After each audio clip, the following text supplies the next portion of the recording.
Colorado Public Health Association's monthly health equity webinar. So today we have Jeannie Alonso, but I have a couple housekeeping items we want to go through. So make sure you're all muted, and Jeannie wanted to be more kind of active discussion based. So if you have any questions to comment, you're welcome to mute yourself and speak. And then I'll be monitoring the chat box. So if you want to ask questions or comment on the chat box, I will monitor and then let Jeannie know as well. And then a couple housekeeping items. Public Health in the Rockies registration is open. So if you're interested in participating in the conference, it's August 28th, 29th through 31st, right before the Labor Day weekend. We'll be at the Copper Mountain. So we're looking forward to seeing you there. And we have July webinar already set up, and it will be on July 9th from 11 to noon. So I'm going to have Suzu Ho kind of talk about the title and kind of a very short description of what the topic will be. Sure, yeah. So the July webinar is July 9th from 11 a.m. to noon, as Maseo said. And the topic's going to be on the 2017 Colorado Health Access Survey. So as some of you may know, the Colorado Health Institute helps coordinate the statewide survey that really provides a lot of information about insurance coverage, uninsured, other vulnerable populations, and really helping us have some concrete data points on how to best understand what's going on in our state. So Karam, who is a research analyst, and Jeff, who is the Director of Research and Coverage Access at the Colorado Health Institute, will be joining us next month to give us an overview of some of the key findings from the 2017 CHAS. So we're very excited for that as well, and hope you all can join us. Thank you. So August, we have a webinar on August 16th from noon to 1. The Office of Health Equity from the State Health Department will be presenting their tool that they developed to, let's see, I'm just looking at, to kind of encourage the health equity work in the community. So we'll send out the flyer as soon as it's ready.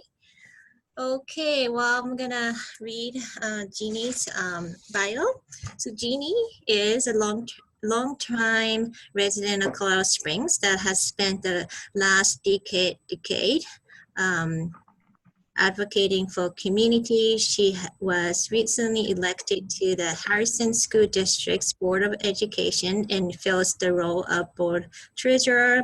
Jeannie has had tremendous success as a grassroots community organizer, played a key role in keeping her local community center open, and has gained the trust of her neighbors. She recently finished working on a national grant that focused on the social determinants of health in impoverished communities. She has spoken nationally on grassroots community organizing and believes that community voice is the most valuable and underrepresented voice. Prior to her community work, Jeannie spent the better part of 15 years in management and operational support. In her free time, she volunteers for the Young Marines organization, focusing on keeping youth off drugs and out of gangs. Her family keeps her mission driven, knowing that to change the future for her children, family, and neighbors means to change the world. Thank you. Welcome, Jeannie. Thanks for having me. I'm so excited so many people are out there. Well, we have 72 people, looks like. All right. So I have never done this via webinar, so hopefully everyone can bear with me. I've done it with a room full of people staring at me, so hopefully this should be easier. I am going to talk about gathering community voice and why this is so important. I think as organizations, we tend to come up with great ideas and not really have follow through. Our ideas consistently fail, and we wonder why people aren't showing up and what that looks like. And it's really because community voice is what makes people stay. It's the staying power of it all. People don't want to stay if they're not being heard. So I'm going to try and get out of this screen and into this one and see if it'll work. So trust is the number one most important thing in regards to community voice and what that looks like. And so we're going to start with trust is the foundation for community engagement. And I know a lot of people don't understand what that means, but when you're dealing with communities of color and impoverished communities, trust is the number one thing. You hear often that they don't want to listen to what people are saying, and they don't want to show up to events because they don't trust the process. And that's historically. So I put in 2 definitions of trust here for you guys. The firm belief of integrity, ability, or character of a person or thing. The confidence of reliance. And reliance is really important in communities. A lot of times we go in there and we do surveys and we never bring anything back. And so we're not trustworthy and we're not reliable. So remembering that the condition and the resulting obligation of having confidence placed in one is huge. And I think we don't take that seriously. We want people to believe in us just because. That's not really how community works or gets things done. So trust that is lost in community is detrimental to forward movement. So if you've told community that you are going to show up and do a picnic, something simple, and you didn't follow through, but next time you ask something of them, nobody will show up and no one will be there and you'll be back to square one. So I think as organizations, a lot of times we want to dive into a community conversation, and we want to ask people to come out and ask their opinions, but we don't want to lay the foundation of trust first. And the way we do that is really this. And this is funny. I love this quote. So Coolio, if you guys have ever listened to the rapper Coolio, he has a quote in one of his songs that says, "If they can't understand me, how can they reach me?" The beginning of the song says, "They want to teach me." So they want to teach me, but if they can't understand me, how can they reach me? This is really true of community. If you don't take time to understand the people that live in it, the barriers that exist in the community, you will never reach them. So the best way to reach community is to hire from within the community. And we have a really hard time with this. We want to ask people for all their time, their effort, their understanding. We want to ask their opinions, but we expect it to be for nothing. We don't hire from the community. We don't invest in the community. Even though at an organizational level, we say, we're 100% for community. But do we reflect that on ourselves? Do we really 100% go out and hire from the community? Or do we pay someone to just take all the information from a community? So when you hire from within the community, and I'm not talking stipends. I know a lot of people say, we're going to stipend people in the community to do outreach. I'm talking about giving someone a livable wage to do the job that you need to get done. This increases your chances of authentic community engagement. The reason why it increases your chances is because people already have the connections to build upon. They already know where things are happening. They already know the right people to talk to. They have embedded themselves in a community that only they can understand. And so when you hire from within the community, that immediately builds trust far beyond what you could do on your own. It also builds the know-hows of within the community. Why a community works the way it does. Why does it show up when it shows up? Someone that lives there and breathes there already has these ins and outs.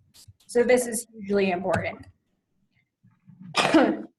So I love when I work with organizations, this is the number one thing I see organizations do wrong. They expect community to come to you.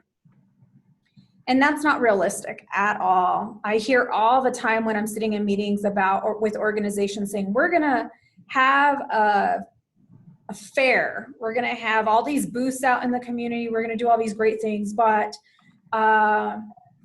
they wanna do it, they go, oh, we can't do it, it's a 3-day weekend. Well, most communities that are trying to serve in an equity lens, they don't get 3-day weekends. They don't work jobs that allow them to have extra time off or the perks that come with a better employment opportunity. Friday nights are their best nights to really get out and do something. And as organizations, we just think it's an audacity to ask us to hold an event on a Friday night or a 3-day weekend. But that's where community can actually get out and participate, because community doesn't keep office hours. And we want to always recreate the wheel also. We want to do our own event. We have a lack of collaboration. And so it's much better to gather community voice if you're joining in existing community events. And we fail to include schools a lot in those. We do a great job of community centers, but schools are an amazing resource. Wherever youth are, parents are more likely to engage. Even in communities that there's less parental engagement, kids that are singing and dancing and showing off their talents, parents show up to see that. So remembering that this is how we get our foot in the door, and this is way before having a large community conversation or collecting data, we're still building trust. So when you get to starting to gather data and voice, I always call this phase one a stranger danger. And if anyone's ever heard me talk before, I really talk about stranger danger and what that looks like in a community that doesn't trust people. And so, do you look like you trust, that you belong, that someone can trust you? If you hire from within the community, this piece doesn't exist. You don't have to worry about it. But often I see people put on their beautiful dresses and get their hair all did up and put on their suit or their jeans and their suit jacket and head out and expect to do community work. And that's not the way it works. We trust people that look like us. That's how we engage. We decide whether we trust someone in a couple seconds before we get to talk to them. And what does that look like in a community? And how do you know the best way to approach others? I always refer to a time I saw a man in my neighborhood. I see young black men in my neighborhood every day with their pants sagging and hanging out, and they're not stranger danger to me. That's normal. But I saw a white man walk down the street with a suit and a tie and a briefcase, and he was so out of place, he caused fear in others because he didn't belong. And so that's what stranger danger looks like. You walk into a community, you don't know anything about it. You don't have that trust. You don't look like people. Not only do you not look like people, you're not even dressed to fit in with people. So remembering that when we have these events and engagement, to really get outside your box and think about who you're serving, why you're serving, and do you look like them?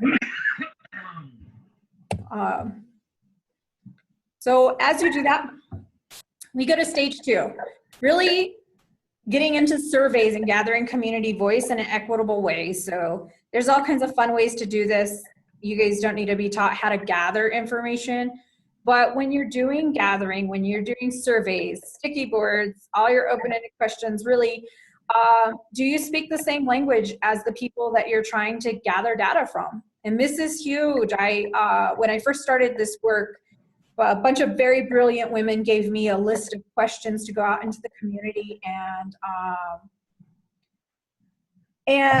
survey people about health. It was supposed to be about health equity, but for one, most communities don't understand what health equity means. So it's really hard to ask people about health. They think health is their blood pressure. They think health is their diabetes. They think health is asthma. And so when I looked at these questions, I didn't even understand them. I didn't know what they meant. I didn't know what we were trying to get at. And the reality is a lot of people in communities that are underserved, they don't care about health. They care about health equity. They don't care if their blood pressure is high because they're really looking at a hierarchy of needs. And so are your questions that you're trying to get to people really something that they understand? Are they in a 4th grade format? And really, is the dialect clear? Which I find most of the time it's not. I redid a survey yesterday, excuse me, from an organization, and it's all over the place. It's long, it's wordy, they're not clearing to the point. So I think remembering that having the right language is really important.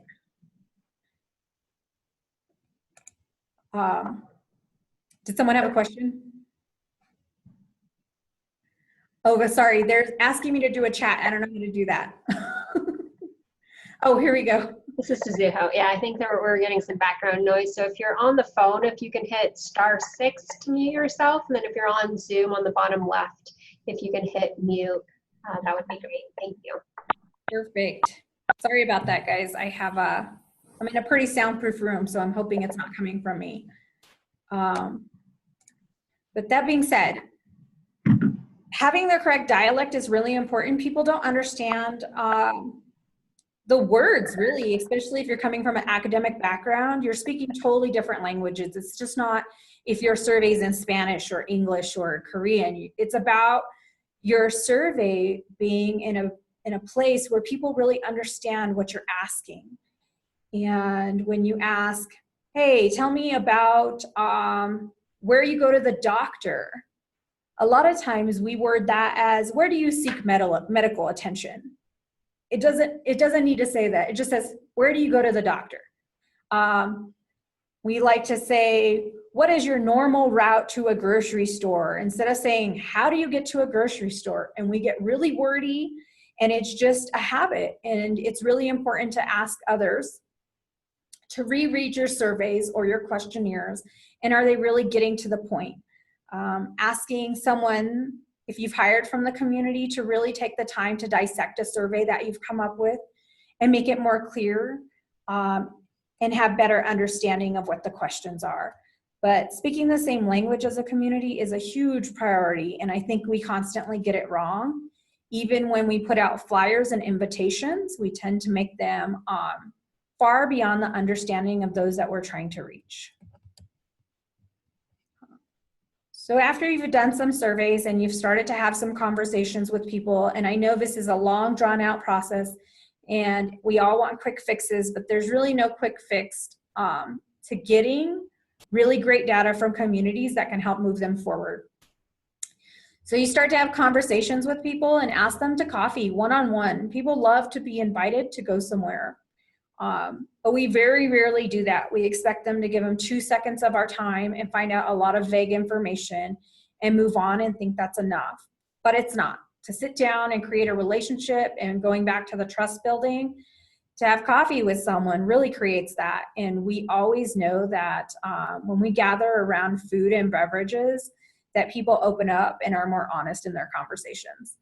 I would say ask for their expertise. So when you go into a community, a lot of times we go in as we already know things about it. We already have the data for community. We already know X amount of people don't have access to transportation, or this many people walk in this community. This is the medium house income. But we very rarely ask people, what about your community? You're the expert here. And really understanding that people that live in communities that we're trying to assist, they're the expert, not an organization. All the data in the world doesn't change that an expert lives in their own community and breathes in it. And so asking them what works and what doesn't, and how can they assist you and find a better way. Asking people that you sit down with coffee, if there's anyone else that they know that you can get with. Hey, can you send your neighbor my way? How about your brother or your sister? I really want to talk to more people. And every time you do that, just remembering to gather those people's information discreetly. I know we are huge fans of sign-in sheets. We love sign-in sheets, but when you sit down and you have good conversation with someone, it's like, how can I keep contacting you? How can I text you or call you back? And really making that a natural piece helps people to continue to stay engaged. So when we get to deepening the conversation, you've gathered all your surveys, you've invested in the community, you've taken time to hear what people have to say. This is where you deepen the conversation. Unfortunately, as stakeholders in community, this is usually where we want to start. We want to hold a community conversation. We want to do that first thing. We all get together in a room and we have bright ideas and we say, hey, we're going to hold a community conversation. And we haven't done any of the legwork up front to know why we're holding a community conversation, what that looks like, how do we get people to show up to that conversation. This is really already way deep in the woods of where you should be in the steps of gathering community voice. But unfortunately, it's a lot of times this is where people want to start. And this isn't a starting point, this is the middle point. This is where we hold community conversations. We personally invite all those people we've had coffee with, that we've talked on the phone with, that we've gathered data and questions from, and we invite them. We invite them to sit down and have a deeper conversation with us as a group. And we uninvite, and this is really important, and I know a lot of people don't want to hear this, but we uninvite any person of power or not from the community. So if your local hospital has a community outreach coordinator, they really want to be at this event, you need to say no. You know, if your local DHS has a community outreach, they want to come. If the police department is really interested in what's going on, we need to uninvite all those people to this initial conversation and really say, sorry, this is about having a real conversation with community, about community, for community. And if you don't live in this community, if you don't understand the people that live here, and if you're in a position of power of any kind, it makes the conversation unequitable. There's people of power in the room, and the people that we're really trying to get information from cannot feel free or confident to speak their mind. And I see this all the time. I get calls every day. Can I come? Can I come? We really want to come. They're not the right people. You're asking community to show up for a conversation, and it's really hard, but you have to uninvite people of power.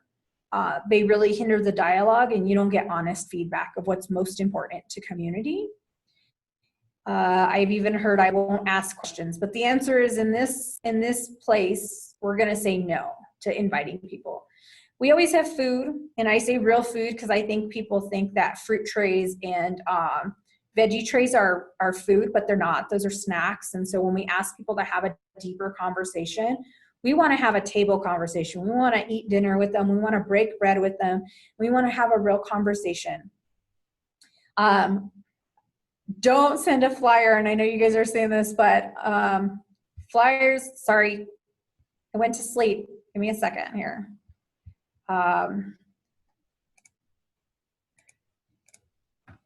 Flyers don't work, and they kill trees.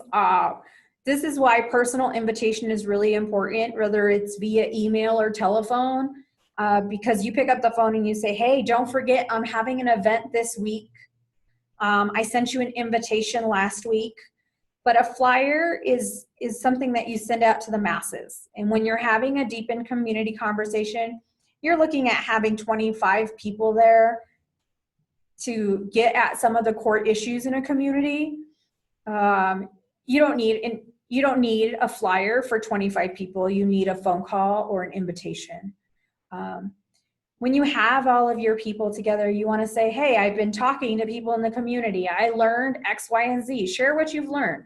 Share the data that you learned from community, not from organizational data. But share that people's top priorities, they said, is getting to a grocery store. They really said it's hard to cross that street. I heard that the doctor down here doesn't take the insurance that you need. Just whatever you heard. And it's really important to share the information out word for word and not change what community has told you. A lot of times we want to reword it, or we want to make it sound better or more clear. But really just sharing exactly what you heard word from word. The majority of people said, the biggest issue in my community is transportation. You know, and I hear from the transportation place all the time, hey, well, people don't take the bus. Well, people don't take the bus because they're waiting an hour, they can't get to it. There's all these barriers. And so what are those barriers?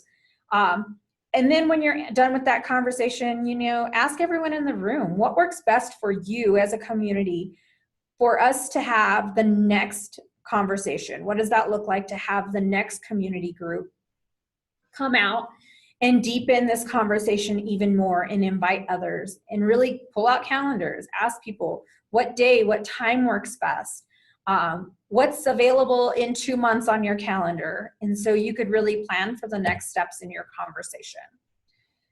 So, so when you have conversational outcomes, you've gathered data from a general community conversation, from data collection over time. And if you want to do this really quickly, I would say in depth would take about a year to really dive into a community, depending on its size, to see what are their top priorities to move them forward and to get at health equity in a meaningful way. I think a year is realistic, but it's a year of someone working full time to gather community voice. And when you get deep into that year, you're probably like 7 or 8 months into this conversational outcomes. And it's really still uninviting stakeholders and people of power, having community come in, your original people, and then asking them to invite people to that meeting. If you're really lucky, you're going to get about 50 community members at a meeting, and that's a good number. We would hope that you had thousands of surveys, but at least 50 people in seats that'll make decisions on a behalf of others, that have clear momentum to move forward community. So we're going to uninvite everyone and have invitees, and then we're going to narrow down the data. So if community had 25 things that were priorities, how do we get them to a top 10? It's a great idea to bring in a professional facilitator at this point, along with community, to really help them dive into their ideas and their issues. And go from a top 10 to a top 5 to a top 3, whatever organizations can deal with. Sometimes there's only one thing that you can deal with, but at least if you have a top 3, organizations that want to be a part of something have options to choose from in ways to help community. You also get to a top 10. So as we go back into the stakeholder world in a community, they understand that the top 10 priorities of a community, the top 10 things that affect health, the social determinants of health, poverty, barriers, they can really see them from a community lens. And then really ask the community, what are the solutions for that? What does that look like to not only tell us an issue, but tell us how to fix it? You know, a lot of times we do a lot of questioning, but we don't ask for the answers. And the reality is that our community probably has a really good answer and way to fix it. And at the same time, they might not understand that there's barriers to finances or legal barriers or city barriers, county barriers, things that they don't understand and are beyond our understanding, governmental controls. But if they could give us some clear ideas on how we can move forward in these with solutions. The last time I did this for one of my communities, they said, you know, one of my biggest issues is communication in my community. This is the thing that directs health equity across the board. We have a lack of communication. We don't know where we're going or who we're going to. And I asked them, how do we improve communication? You know, in a world of communication, how do we improve communication? And they said, we need more communication coming from our school system. That's where our key source of information is coming from. And that's who we really need to filter the information to us. So how do I come in and have, get with the school district and say, what we really need is school district buy-in to have better communication for a community to know what's happening outside. And so really asking people, what does that look like to solve their problem, to solve their barrier? And then really asking community to continue to show up, saying, hey, we're not done. We're not done. Yes, we've had a lot of data. We had a lot of survey. We've had multiple conversations, but we're not done. Can we continue to call you for coffee to move towards actionable items, towards long-term goals? When I have a funder come to the table and they have a great idea, can I call you up and see how we can move this forward? So asking all those people to have continued engagement. Can I contact you once a month with what's happening? And that's really important because that's how you keep the momentum going for years and years in a community. A community doesn't get fixed in a day or a month or a year. You know, you're looking at a 10 to 20 year plan. How do you keep a continued engagement in a community? So when you've done all that and you've gathered your data, now it's time to talk to stakeholders and investors and organizations and foundations. And so how do we do that? How do we tell them, hey, we've talked to community, we've done all the data, we've had community engagement. And the best way to do that is to actually hold an open community event. I did one where we called it a family reunion in the park, and we just invited everyone out. Anyone that was anyone. We invited the media, we invited, you know, the mayor, the city council, everyone that's anyone to hear about what community has said is their barriers and how to overcome them and how to invest in them. And so this slide is really important because every time we hold one of these events, very rarely does the community member get up and present community priorities. It is always someone else saying, oh, I have the speaking skills to present to all of these very important people what's coming up next. And very rarely is it the community member saying, as a community, we gathered together, these are our priorities. And that's really important because if we're trying to put community voice first, and then when it's time to voice what priorities are, we take the mic away. And I see this every day. And some stakeholder stands up and says, I was in part of these things and I've been part of this since the beginning, or your boss stands up and takes credit for all the things that you've worked really hard for, and they tell others what the outcome was.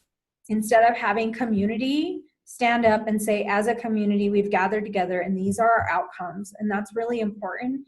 And it seems minute, but I think even for myself as a community member, that's something I'm still battling. I'm still battling standing there in the room and being able to speak on this and have great outcomes, and a stakeholder standing up on my behalf. And I think remembering that community has not only the vision and the know-how, but they want to take ownership for how they move their community forward, and they've been involved in this process, and they should be the one that talks about their community's priorities. And also the solutions that they've come up with for those priorities. And this allows stakeholders and foundations to say, hey, those are great solutions. These are things that we may or may not be able to help with. But if there's just a list of problems and no one knows how to help, then no one's going to step up to the plate and say, hey, I have either some funding or a complementary idea or some collaboration efforts to start to take place. And then putting this in writing. And this is a really big deal, and not just in writing somewhere in someone's computer, but in writing, somewhere on the wall, framed, so we know as we move community forward, these are the priorities and these are the suggestions that the community has to overcome the priorities that they've outlined. We did an actual physical drawing in several neighborhoods of what their outcomes were and what their community priorities were, and also what the solutions were. And we framed those photos and put them in all different organizations and community spaces and places. And this was the community's priorities. This is the community's solutions to the priorities. And in all different places in the community, these drawings were hung up. So that way people were reminded, this is what we're going to stick to. These are the priorities. We're not changing them. This is what we decided as a community. You know, thousands of us put in time and hours and voice, and we're not going to change it. Even when organizations come to us with great ideas, we can definitely collaborate, but we're not going to change these priorities. And then just remembering to continue to go back and put community voice first in regards to those priorities is really important, because we fail to see that every priority that a community of poverty puts first has to do with health equity and the social determinants of health.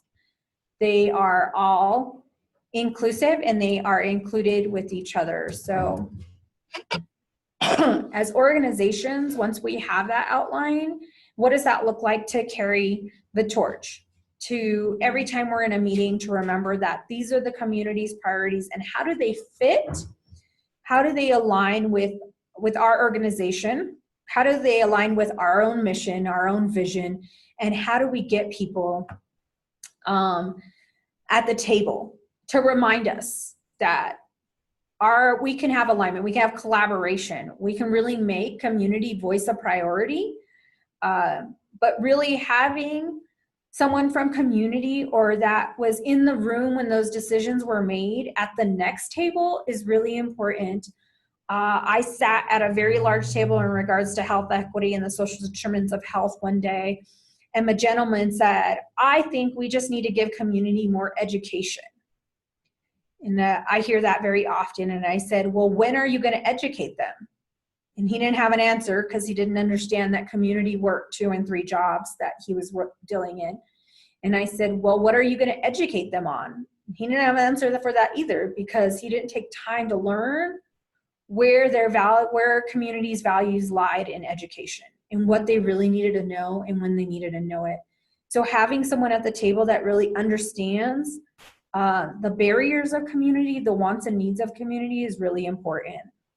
And when you have community at the table, and when you continue to put community voice first, you have sustainability, you have buy-in.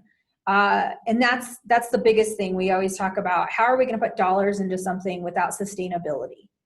But when you give community the option to lead and you've listened to their voice, sustainability comes naturally because there's buy-in. And without buy-in, there's no sustainability. So when you continue to stay in contact with community, they continue to stay engaged. And that's really about updates. If your organization is working on a huge grant that affects a community and you've decided that you are going to push forward one of the priorities that community has set forth, then email them. You've collected all the data, you've asked them to stay engaged, and give them updates. Hey, we're going to apply for something. We may need some additional input. We heard what you said in regards to education. Now we're going to move on it by doing X, Y, and Z. And that's how you keep people engaged. A lot of times organizations will gather data from community and walk away. And the community never hears from them again until they've completed a project in their community on their behalf. That doesn't create buy-in or sustainability. And so really coming back and giving updates to community is really important. Even if it's just 50 people that you have emails for. I think I send an email update of 1,000 people continuously once a month. And I just say, I heard you. These are some of the things that I'm working on that are related to the things that you've prioritized. And that's it. And then I give them a list of free things that are happening, or invite them to some events that are taking place. And then help community stay involved to kicking off different projects that you're doing. And continue to ask for their input. Like I said, when you bring them back to the table, hey, we want to know how you really feel about a fountain in this park. What does that look like to have a plaything in this park? It could have been a great idea, and the community thinks it's an awful idea because there's too much crime in that park. There's not enough lighting in that park. Where's the water coming from? There could be a lot of backlash to something that you see as a good idea. So continue to ask for input for community members. And this is something that I teach all the time. Community doesn't show up to things they didn't ask for. And organizations are notorious for this. I worked with a hospital and they said, we're gonna put in a diabetes prevention program in your community because you have the highest diabetes rate. And I said, nobody asked for it. Nobody asked for diabetes prevention. So you're gonna bring something that nobody asked for. And then you're gonna tell people, no one showed up, so I'm gonna stop investing in that community, because every time I do something, people don't show up. I held a 10-week course and I only had 3 people show up for half of it. And it was a waste of dollars. And it was a waste of dollars because you didn't bring something that the community asked for. And that's a huge issue because we come up with bright ideas without any follow through. So community voice should always be a priority in any decision-making process that affects neighborhood and the people. It's no choices without our voices kind of thing. And then remembering as an organization, we really can't blame people. We can't blame them for their barriers. We definitely can't blame them for not showing up if they didn't ask for something.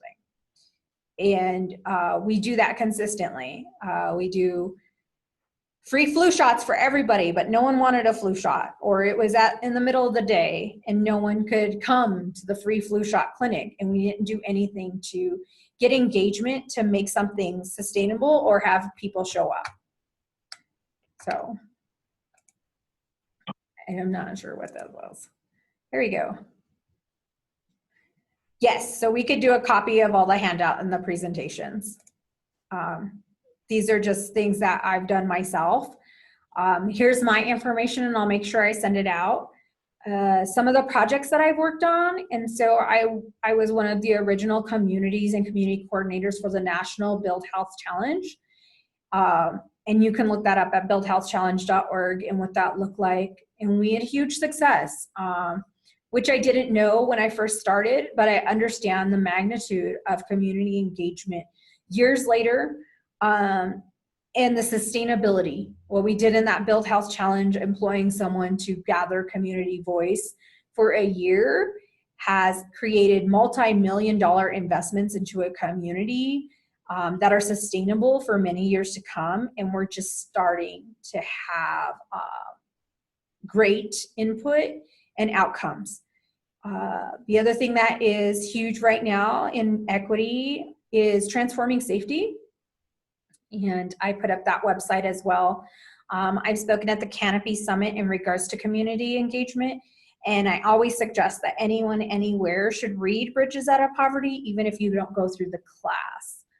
It's well worth our time and our effort to learn how community that deals with poverty really sees and thinks about things, how they communicate.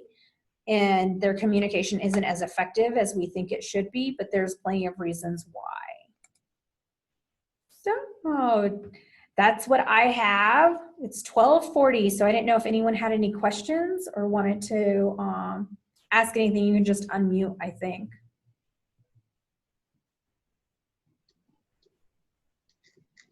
Thank you, Jeannie. That was great. Yeah, if anyone has any questions, you can unmute yourself through Zoom, or again, *6 if you're on the phone, or you can feel free to chat it in the chat box to the right, or it's either on the right or on the bottom, depending on how your screen's set up. So I really appreciate everyone taking some time, though.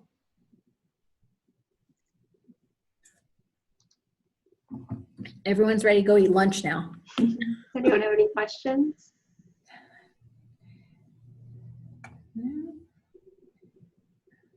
Well, I wanted to thank Jeannie for all this presentation. For my work, we're launching a mobile resource center. We are doing a lot of engagement, community engagement. So I also do a navigator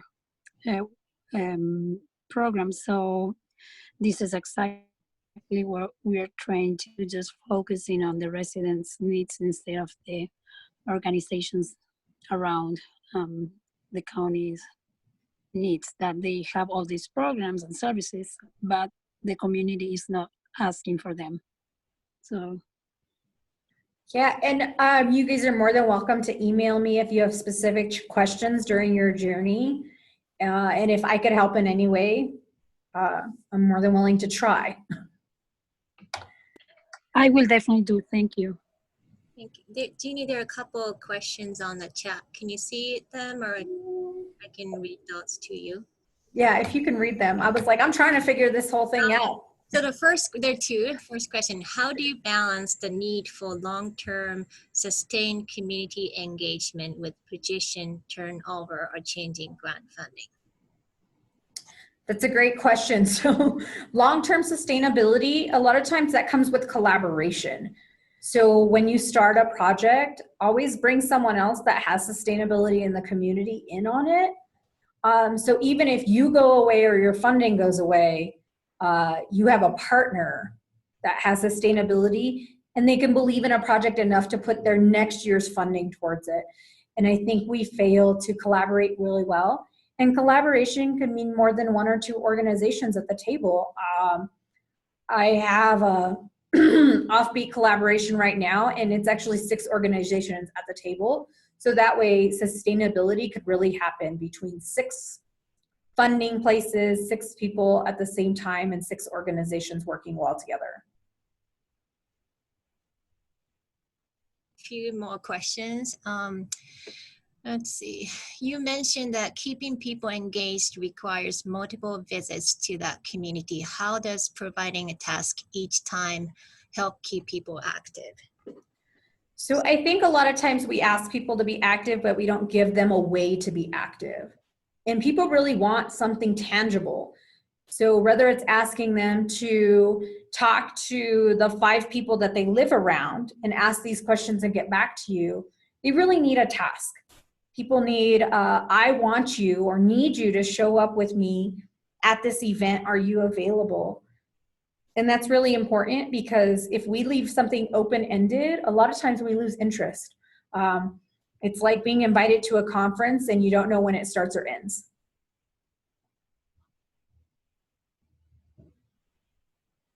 Okay, next question. Is there a coordinated approach to community engagement evolving in Denver, Colorado? So yes, I believe, what is it? Eastside 5 and then Westwood and Ethos both have amazing coordination approaches to gathering community voice and data. If you want to directly email me, I can connect you with those communities that have done the work in Denver.